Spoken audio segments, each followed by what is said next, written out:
super nervous. I had butterflies in my stomach because I love Crystal more than I have ever loved anybody in my whole life. I've never in my life felt this way for somebody, and it's just so crazy to me how strong of a connection her and I has. But like, Becky's my best friend. I've never felt that sort of like joy and happiness and just like pure excitement and love. I've never felt that before. Like, you messaged me as a troll and you fell in love with me. So what does that say about you? And what does that say about me? No, she is not a feeder. Tommy is not a feeder. People think that she's a feeder, and she's definitely not that.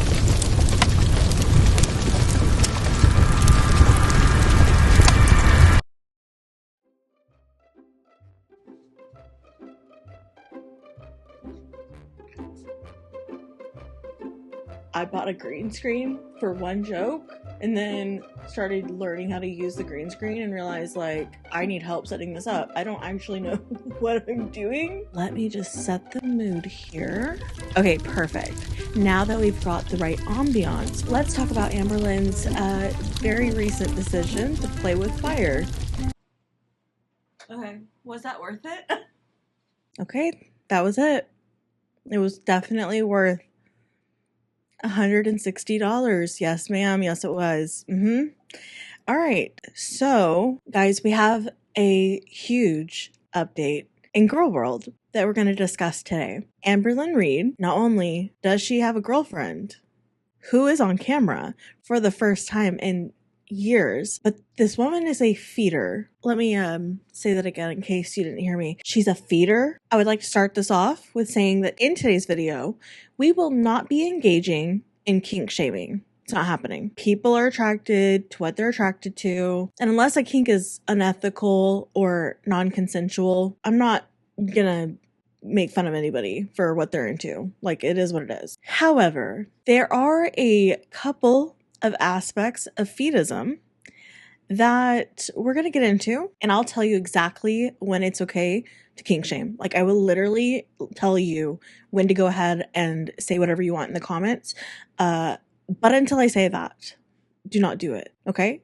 There's a 30-second window. I will tell you when. Are we on the same page? Thank you. And yes, with all that being said, let's address the Gypsy Rose Blanchard in the room. Amberlynn is dating a feeder named Emily. In today's video, I am going to explain to you in detail what a feeder is, what feedism is, how Amberlynn even met Emily, because I'm pretty sure the last time that I even discussed Girl World on this channel, or maybe one of the last times, was when I incorrectly assumed that Alexis, Amberlynn's bestie, was Valentine. So last week she uploaded a video where she said this. So there is someone in my life that I would say is special in that way. We're not in a relationship though, so calm down.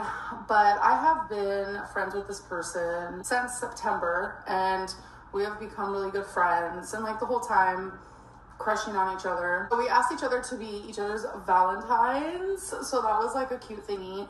So I'm going to be referring to her as my Valentine. Since that video, we've learned that Valentine is actually named Erica, and Erica was a married woman, and Amberlynn was in an affair with her. So what I have done is I have created a timeline based off of everything that this channel has missed. So if you only know about Amberlynn through this channel, and if that's the case, you're probably somebody in my family, don't worry. I gotcha. Before we officially start, we're going to speed run who everybody is so that we're all on the same page. Okay? Amberlynn, Emily, Alexis, Valentine, who is Erica, and Erica's wife, Brittany, Beck, wifey, Amberlynn's mother, Amberlynn's grandmother. End of list for this video. So just to make sure that we're all on the same page, Amberlynn and Beck broke up. Amberlynn immediately entered a relationship with wifey. Wifey was the first off-camera girlfriend, and it was one of the most boring eras that ever existed on the Amberlynn Reid channel. Fast forward, Amberlynn and wifey break up. Amberlynn, as she does, immediately starts talking to multiple new people. Amberlynn starts talking to Alexis, and they're like, right? Well, then they decided to just be friends. Like immediately after she decides to just be friends with Alexis is when she starts talking to Erica. Do you know who else came along at the same time? Danielle.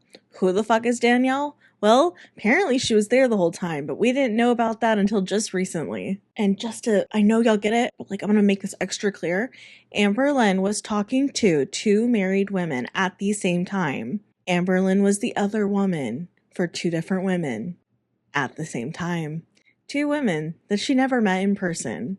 So, at the same time as all of that's going on, we find out that Amberlynn is also talking to a 20-year-old named Abby. Also, Abby was 20 years old when Amberlynn started talking to her, and then lied about it to me, and then backtracked, and then told me the truth again. A 14-year age gap is, I'm sorry I have to, but hectic. Naturally, people are like, Amberlynn, little bit sussy baka of you to be talking to a 20-year-old when you are in your 30s.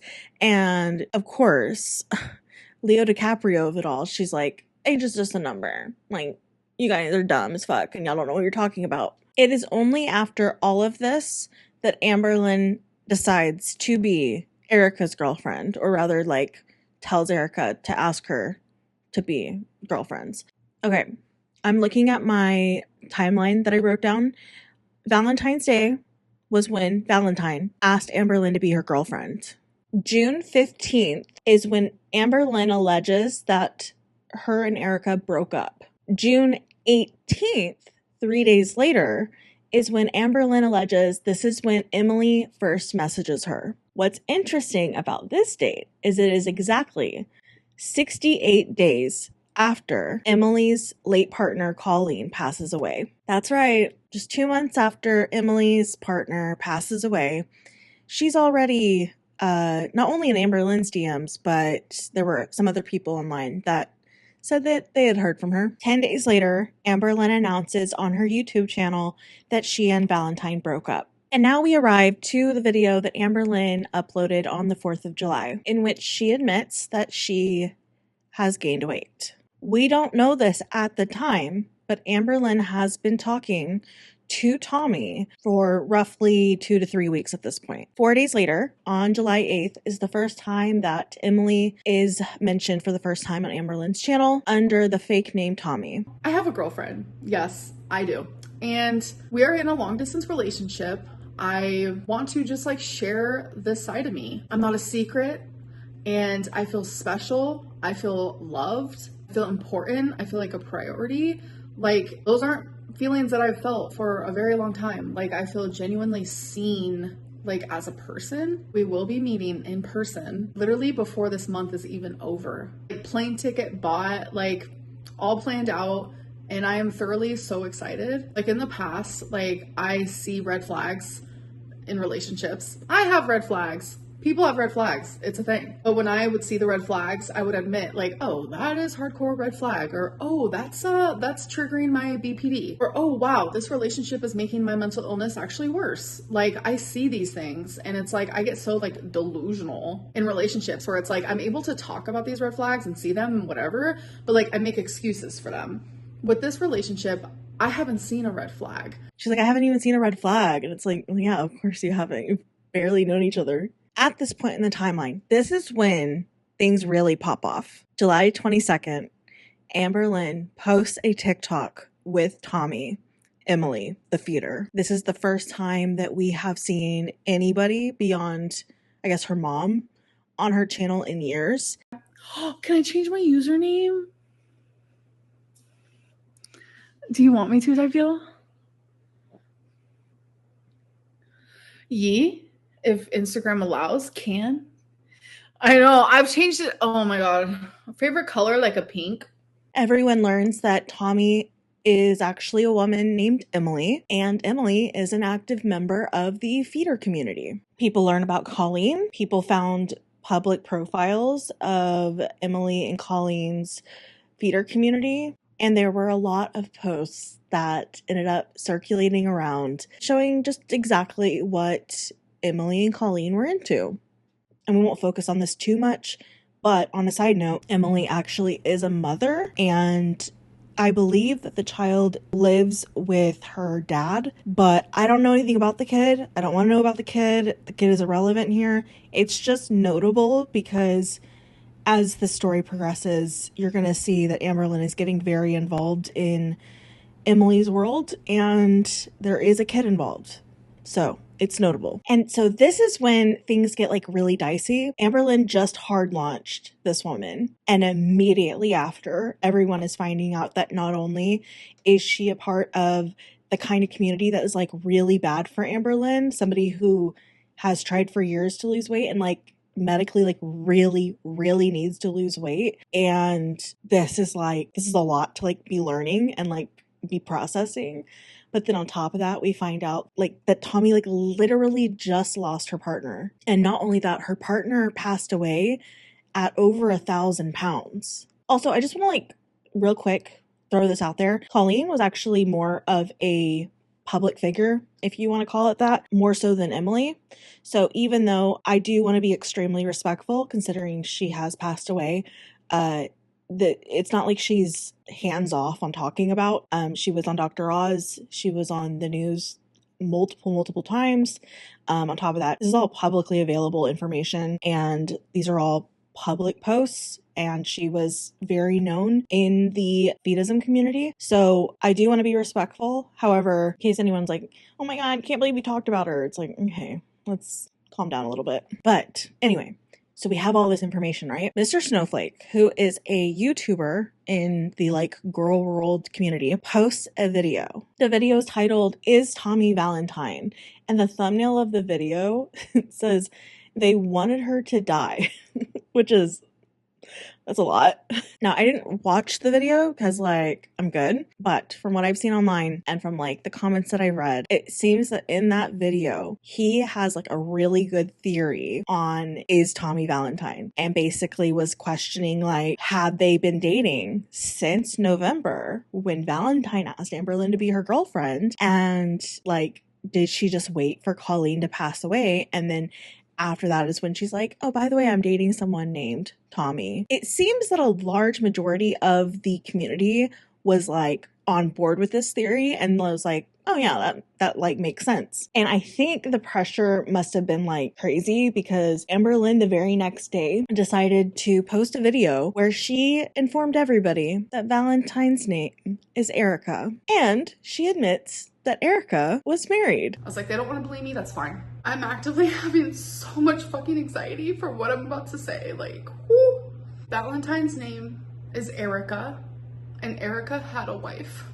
I'm about to reveal screenshots that I could find because this is the only way that I'm gonna prove it. Here is me not making time for my friends because I am literally always giving every single part of me to Erica. You guys know I struggle with BPD. So one of those things is when I get into a relationship, my partner literally consumes me, whether they try to or not.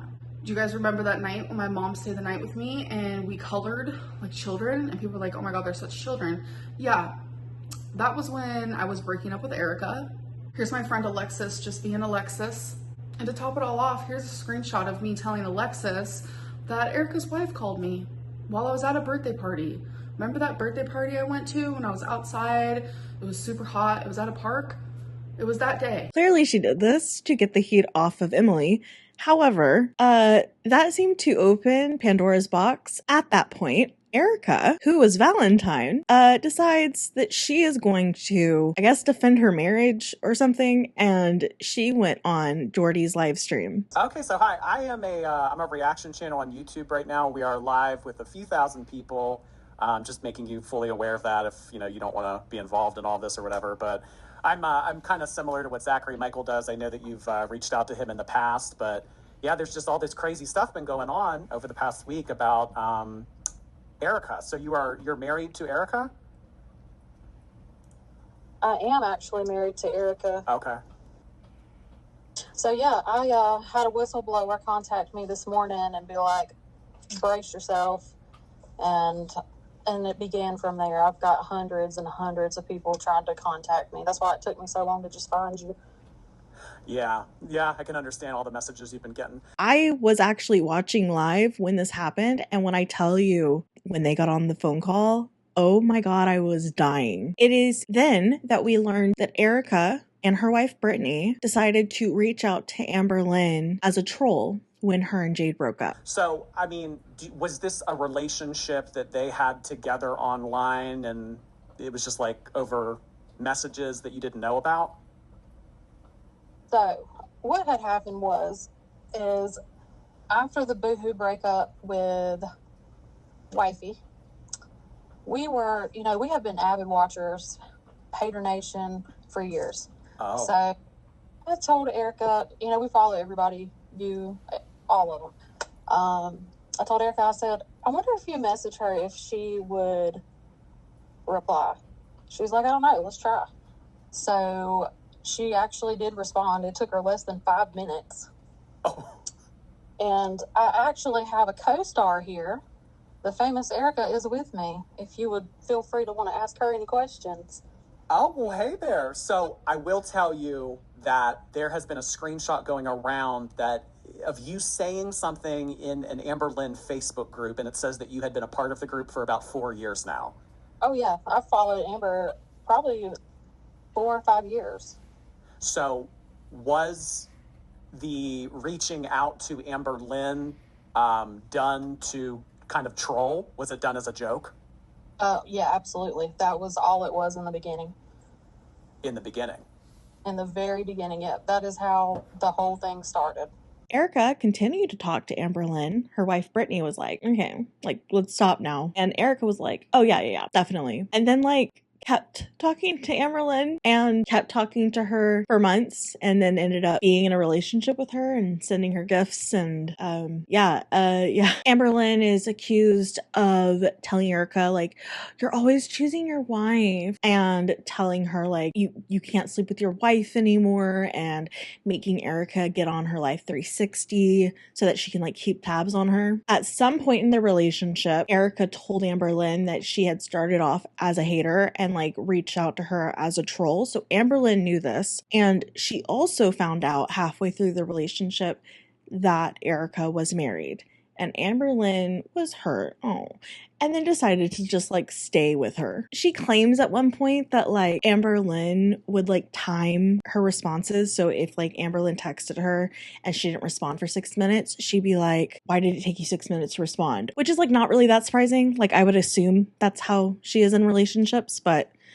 just having it confirmed was interesting. The next thing that comes out on Amberlynn's channel is a video called It's Over with this thumbnail. This is the video where she gives us a clear timeline on when she stopped talking to Erica and when she first talked to Emily. And in this video, she claims that her and Emily have broken up because of just everything that's been going on.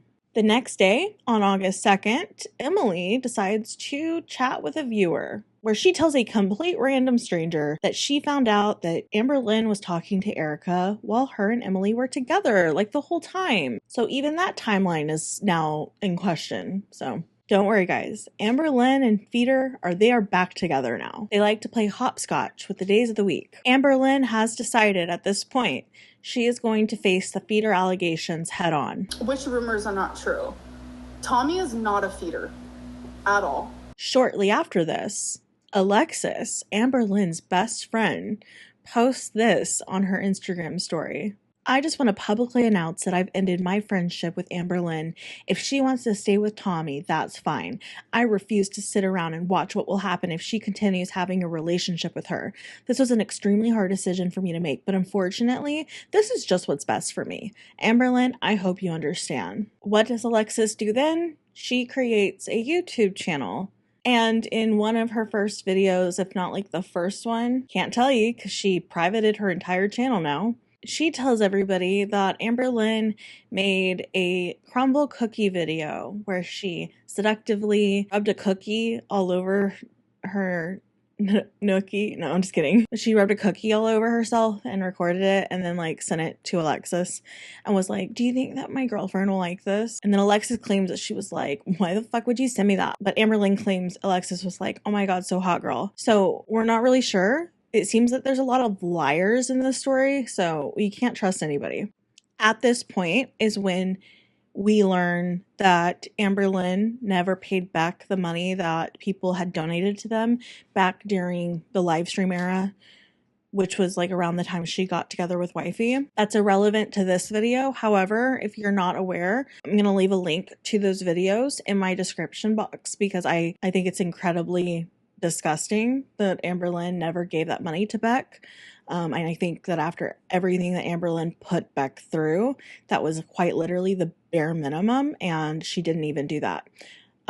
So I encourage everybody to go watch those. Now we are in the month of September. We did it, guys. September 3rd, Amberlynn posts a video that says that Tommy is on her way to Oklahoma. And in this video, we get to see clips of their magnetic, like, oh my God, so palpable, the sexual chemistry between these two. Get a room, guys.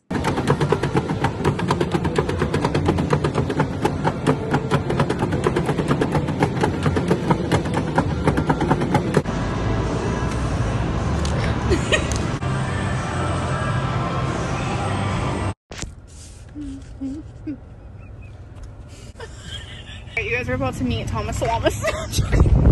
Okay, you guys are about to meet someone that makes me genuinely so happy. So happy.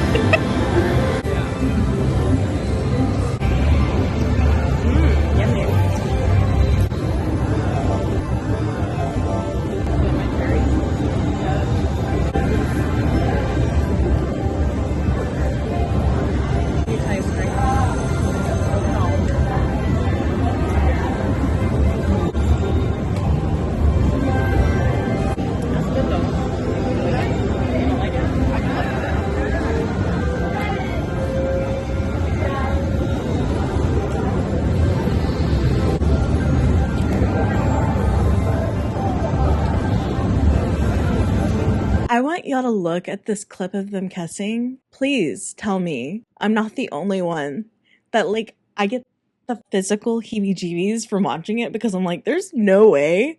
She's got to be camera shy because, like, for somebody who's so openly, like, very attracted to larger women, it's like, what? Why are you not more into this kiss? What's going on here? Maybe she got the ick. I like to think she got the ick because that's funny. 2 days later, on September 7th, Amberlynn shares with her audience that in the past 5 weeks, she had gained 17 pounds. This is important to note for later. Let's just keep in context who she's dating. We're getting to the shaming part.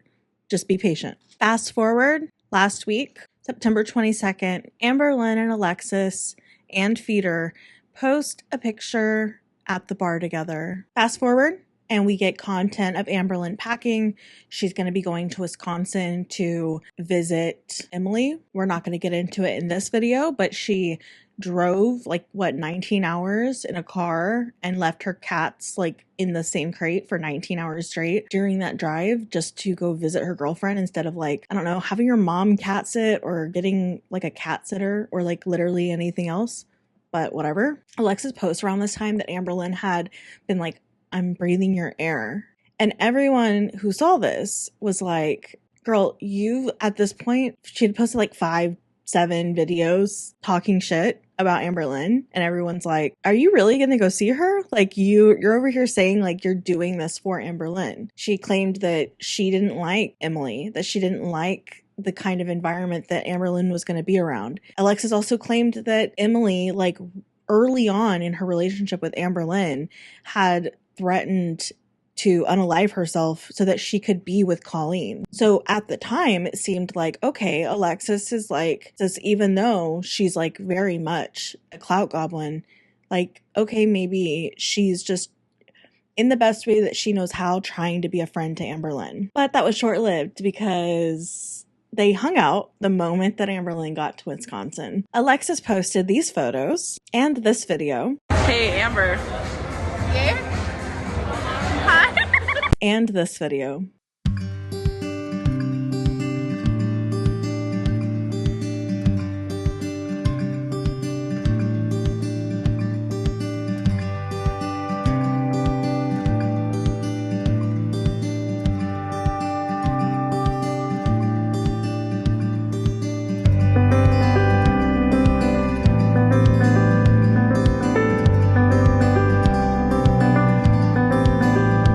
And this is where we're at today. Now, I don't know if Amberlynn has moved to Wisconsin. I don't know. I don't think that this is a permanent thing. I feel like there are two options. Either one, she is moving there. And the reason why we didn't get more information out of her as far as like finishing like the lease at the other place is because like low key, maybe her mom was living with her the entire time and her mom was just going to keep living in that apartment. Or she's not moving there and she just decided to take her cats on a 19-hour drive one way, by the way, just for like an extended visit. How she's getting home, I'm not entirely sure. I know her and Alexis seem to be back together, but like, are they like close enough that Alexis would drive her home all the way to Oklahoma? I doubt it. But yeah, so that's it. In theory, that's where we're caught up to. It's easy to make jokes about the fact that Amberlynn is with somebody like Emily. It's easy to like minimize it. But I want to explain what Feedism is for anyone who doesn't understand or maybe thinks they understand. Maybe I can explain the dynamics a little bit more. Because when I first looked at this at a glance, all I saw was Colleen, who passed away at over 1,000 pounds, something that I didn't even know a human being could reach. And that's not me in any way making fun of her. That's just like, I did not know that was scientifically possible. I thought, okay, this poor woman was like abused in some way. She was taken advantage of, you know. And when I started to do more research is when I started to learn that Colleen was part of these decisions being made. I think there's a lot of nuance to it.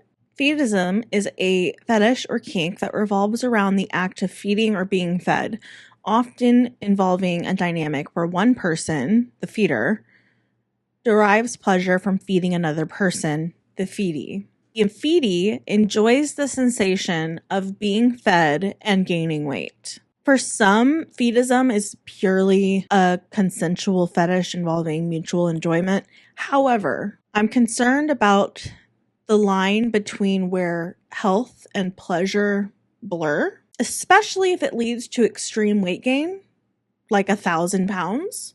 And like, at what point does that dynamic become non-consensual? Like, can the feedee who is consenting even consent if they're the one in the relationship that's physically being hurt? There's a lot of ethical questions that I have about this kink that I did research on, and it seems that like overwhelmingly the answers that I could find from that community were people who want to protect the community.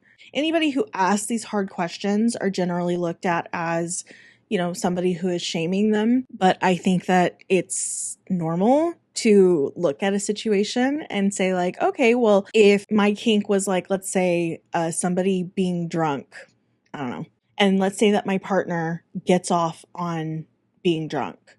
So we're both having a great time. You're drinking and me and you, we're having a great time, right? Okay, well, now my partner is starting to have like cirrhosis of the liver. Like he still likes drinking. He's still getting off on that. And I'm like, yes, hell yeah. Keep getting cirrhosis. Like that's so cool. Now let's say that I like start pushing more drinks on him. And I'm like, oh my God, I literally want your liver to like, I want you yellow. Like I want you jaundiced. At what point, like, am I killing him? Like at what point, like, is it me that is the problem, right? So you look at Colleen and Emily and it's like, okay, Colleen was very clearly into this. Like she was very clearly like into being fed. She was into gaining weight. She at one point apologized for having to lose weight for her health. I am not kink shaming right now. I'm not. But that is a lot. Like that's a lot to process. And I think what I have just come to the conclusion on is that this is something that can very easily become an addiction. I think there's a lot of addictive qualities to certain kinks, and I think that it is extremely easy to slip into that, especially when you think about the kind of chemicals that are in food, in a lot of fast food specifically, and how the feedie ends up just like it spirals like really easily, I'm sure. I have put together a tiny presentation to further explain the dynamics in Feedism, and then also like maybe there are other people in Amberlynn's world that you will be able to be like, oh, that's that person. So let me just show you because I think this will help.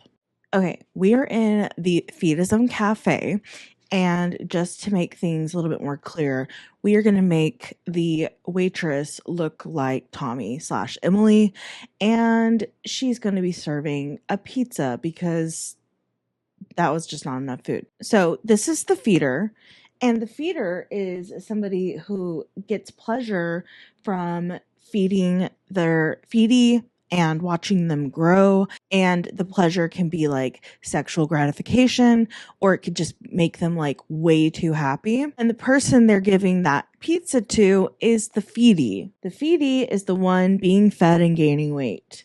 They like eating a lot and they enjoy the feeling of their body getting bigger. But then we have a gainer. A gainer wants to gain weight for their own pleasure with or without a feeder. They gain enjoyment from the process of gaining weight, but they can do the whole process on their own and get pleasure from it. They don't need another person involved. Okay, so they're now all having a great time and they're thriving over this pizza. Now, let's say that the feedie eats so much pizza that they end up in a wheelchair. Feeder has to go to work. Okay, the feeder has a life, all right? And the feedie needs to get fed, and they can't do it themselves.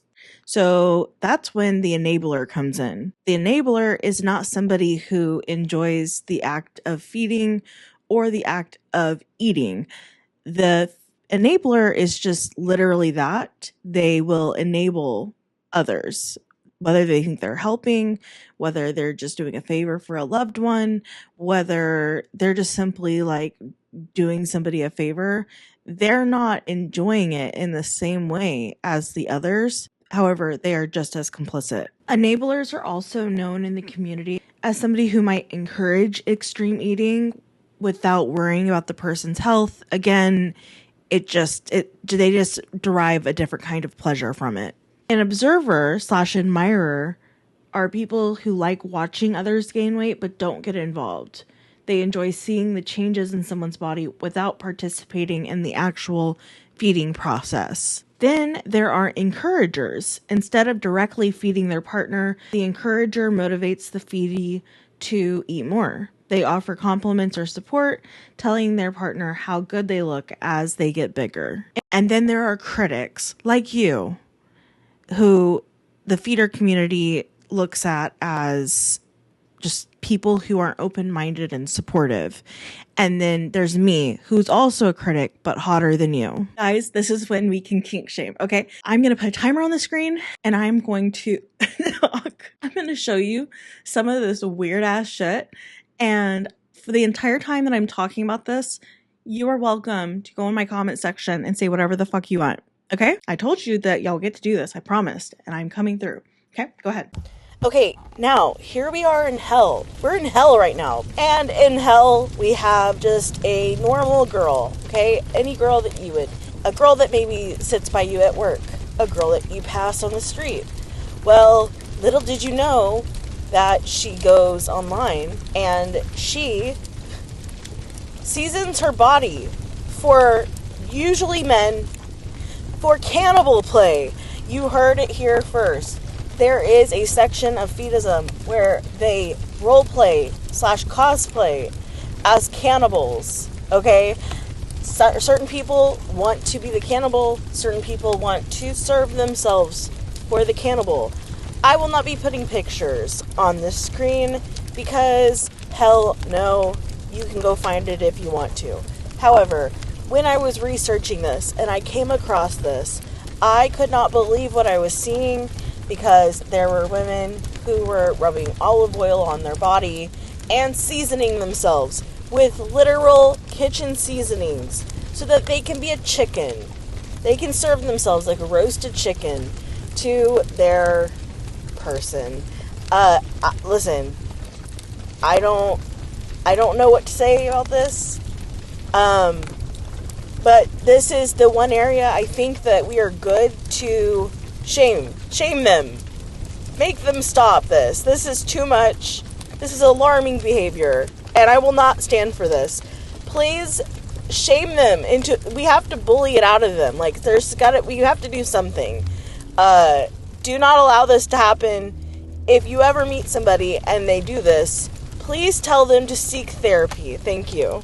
And I'm going to double down on this, because if this is who Amberlynn is, in theory, going to be moving in with, and this is like going to be her long-term partner, this is something that I think that anybody who is a part of like this little corner of the internet should like thoroughly understand like what exactly they're watching, because as of like Amberlynn's last video, her and Emily are already making feeder content. What is this again? Roll up with vanilla ice cream.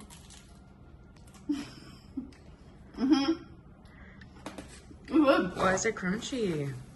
It freezes it. All right.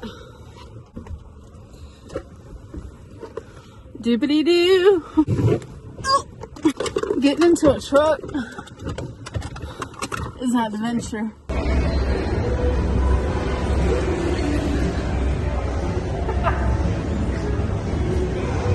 So I think you, the viewer, should know what you're consenting to watch. And just know that as time goes on, this kind of stuff is only going to get worse the more that Amberlynn becomes comfortable in her role. Because again, this is an addictive kind of dynamic. And I think it would be a cold day in hell that Emily decides to not be a feeder. I think that's just like part of who she is. I don't know.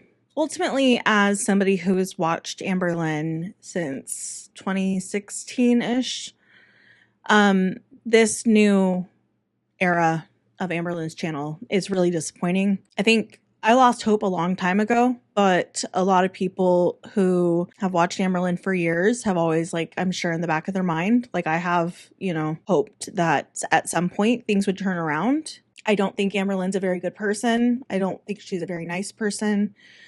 But, I don't want her to suffer because she's a human being. And unfortunately, she's now in a relationship with somebody who could very well be the reason why she never gets better. The thing about Feedism is it thrives on constant escalation. It's not about the gaining weight. It's about the gaining more weight. It's never enough.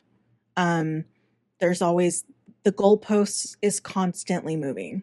In Amberlynn's case, she has struggled with her weight for years, and she has constantly tried to lose weight. She gains it back, just gains more. But what happens now that she's in a relationship with somebody who is going to encourage that? Amberlynn, who, as far as I'm aware, isn't a traditional feedie, like she's not a part of like that whole world. She's not going to enjoy this as much as somebody who has this kink like would. And she's going to have this internal struggle, most likely, where it's like, okay, I want to please Emily, but like I'm also like gaining more and more weight, and I'm becoming like, my life is getting harder and harder and harder. I think the one saving grace for Amberlynn is that like she's very narcissistic, so it's not like she's like the most selfless person in the world and she's just going to do whatever her like makes her partner happy.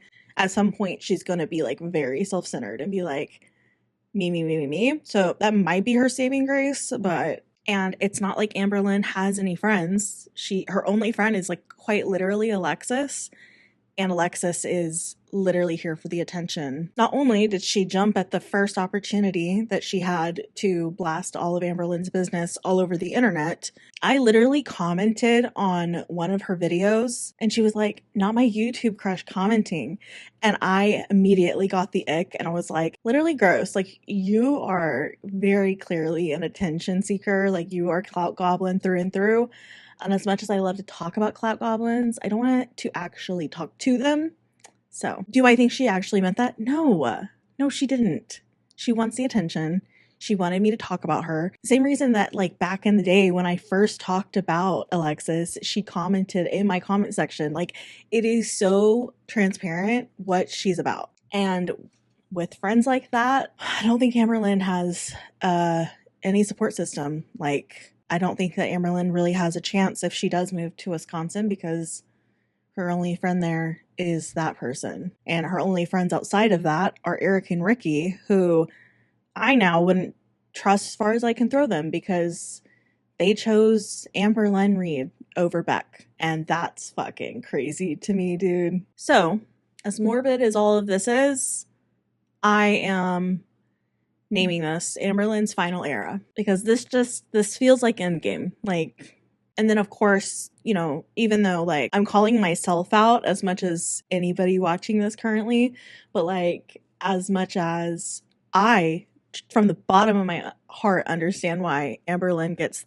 the hate that she does. With her and this kind of dynamic, everybody engaging with the feeder content that she's already created with Tommy and will continue to make with her, it's just at that point, like, we're really just contributing to Amberlynn's downfall. Amberlynn's views are down. Amberlynn is not making the money that she did in the past, and we know that Amberlynn has problems with needing to spend money, so I'm sure she like wants more cash. She has been waiting for a girlfriend that will be on camera, and now that she has that, of course she's gonna make content with this person because she wants more viewers, she wants more attention, and Amberlynn is a notorious troll.